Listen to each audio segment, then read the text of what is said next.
warahmatullahi wabarakatuh. Selamat pagi anak-anak. Berjumpa lagi pada pembelajaran Matematika Wajib kelas 12. Hari ini kita akan membahas tentang ukuran pemusatan data, yaitu tentang modus. Pada pertemuan sebelumnya kita sudah mempelajari tentang rataan hitung atau MEAN.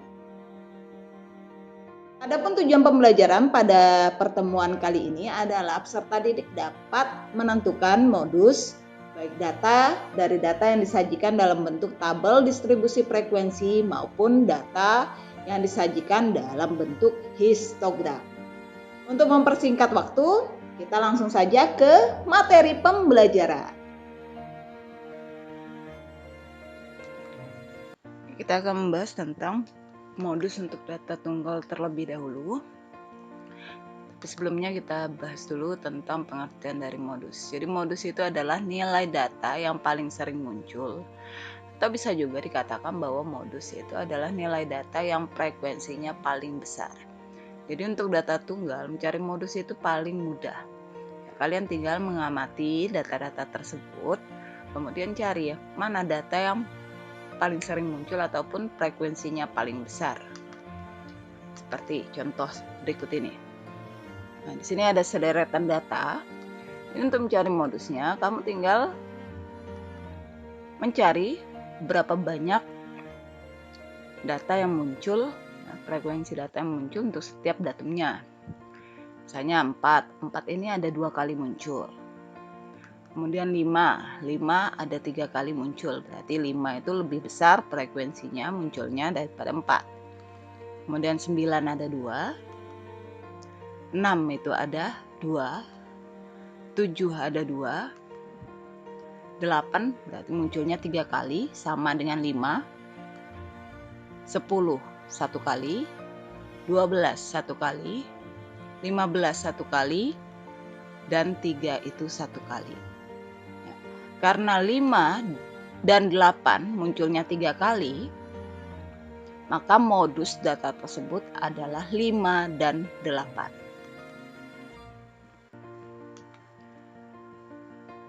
Berdasarkan banyaknya modus, maka data bisa dikelompokkan menjadi 4. Yaitu yang pertama, unimodus. Unimodus itu adalah data yang hanya memiliki satu modus.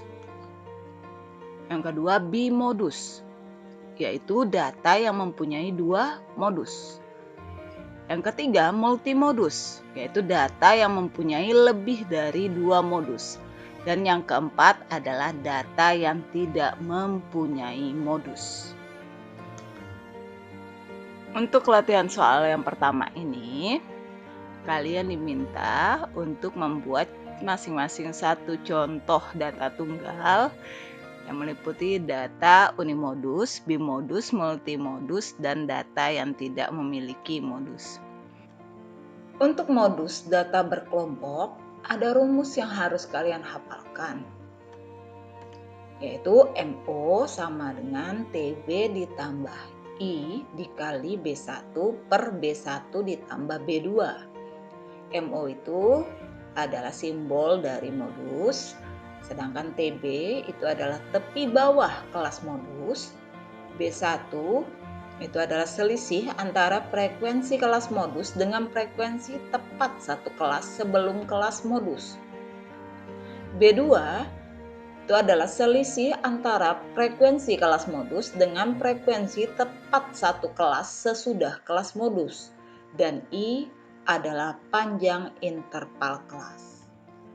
Kita bahas contoh soalnya. Jadi sudah ada contoh soal data yang disajikan dalam bentuk tabel distribusi frekuensi seperti berikut ini.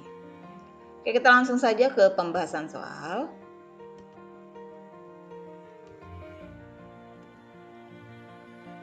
Oke, dari tabel distribusi frekuensi ini, kita harus menentukan kelas modusnya terlebih dahulu. Jadi cari frekuensi yang nilainya paling besar. Nah, ini ketemu 23 nih. Berarti 23 ini disebut sebagai kelas modus. Sehingga modusnya akan berada pada interval 74 sampai 86. Tidak mungkin lebih dari interval ini nilainya. Selanjutnya, untuk mencari TB, berarti kamu kurangkan batas bawah 74 ini dikurang 0,5, maka didapatlah 73,5. Maka kamu tuliskan TB sama dengan 73,5. Selanjutnya B1. B1 berarti kamu kurangkan frekuensi kelas modus yaitu 23 dengan frekuensi di atas kelas modus yaitu 12. Sehingga B1 sama dengan 23 dikurang 12 sama dengan 11. Untuk B2 berarti kamu kurangkan frekuensi kelas modus dengan frekuensi kelas di bawahnya atau sesudahnya. Berarti B2 sama dengan 23 dikurang 6. Hasilnya adalah 17.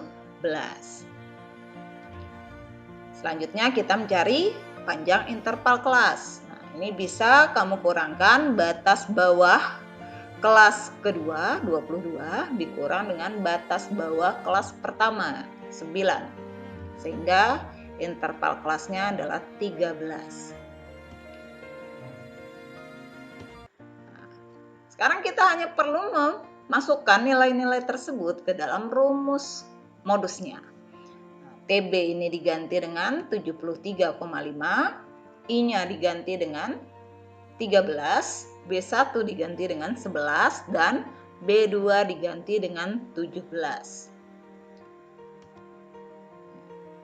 Berarti kamu tinggal menjumlahkan saja. Nah, ini dikalikan terlebih dahulu. 13 kali 11 dibagi 28. 11 tambah 17.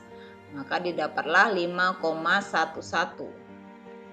Ditambah dengan TB 73,5, maka modusnya adalah 78,61. Oke, untuk latihan soal yang kedua, nanti kamu diminta untuk menentukan modus dari data yang disajikan dalam bentuk tabel distribusi frekuensi berikut ini. Oke, kita akan membahas contoh soal untuk menentukan modus jika data disajikan dalam bentuk histogram. Seperti contoh soal berikut ini. Oke, kita langsung saja ke pembahasan. Jadi jika data disajikan dalam bentuk histogram, nanti di sini seperti ini contohnya, maka kelas modusnya kita pilih di kelas interval yang keempat karena frekuensinya paling besar. Tepi bawah kelas modus ini lebih mudah diperoleh karena sudah disajikan dalam bentuk tepi bawah setiap interval. Jadi pada interval kelas keempat tepi bawahnya adalah 64,5. B1 berarti kamu tinggal mengurang antara frekuensi kelas modus yaitu 10 dikurang dengan frekuensi kelas sebelumnya yaitu 8. Maka B1-nya diperoleh 2. B2 juga sama, kamu tinggal mengurang frekuensi kelas modus yaitu 10 dikurang frekuensi kelas sesudahnya yaitu 8. Maka B2-nya juga 2. Selanjutnya interval kelas sama dengan 5. 5 ini bisa kamu peroleh dengan cara mengurang antara 69,5 dikurang 64,5. Atau bisa juga menggunakan tepi bawah kelas yang lainnya. Sekarang kita tinggal memasukkan rumus modus yaitu 64,5 tepi bawah ditambah interval kelas yaitu 5 dikali B1 2 per B1 2 ditambah B2 yaitu 2. Maka diperolehlah 64,5 ditambah 2,5. 2,5 ini diperoleh dari 5 dikali 2 dibagi 4. Maka hasil modusnya adalah 67. Oke, selanjutnya ini adalah latihan soal yang ketiga. Untuk soal yang ketiga, berarti kalian diminta untuk menentukan modus dari data yang disajikan dalam bentuk histogram. Oke, semangat dalam mengerjakan tugas-tugasnya. Jadi tugas kalian untuk pertemuan kali ini ada 3 soal, jangan lupa ada 3 soal. Satu soal itu menentukan contoh masing-masing data unimodus, bimodus, multimodus, dan data yang tidak memiliki modus. Kemudian data yang disajikan dalam bentuk tabel dan data yang disajikan dalam bentuk histogram. Oke, jadi pembelajaran kali ini kita cukupkan. Nah, kita ketemu lagi pada pembelajaran berikutnya. See you next time.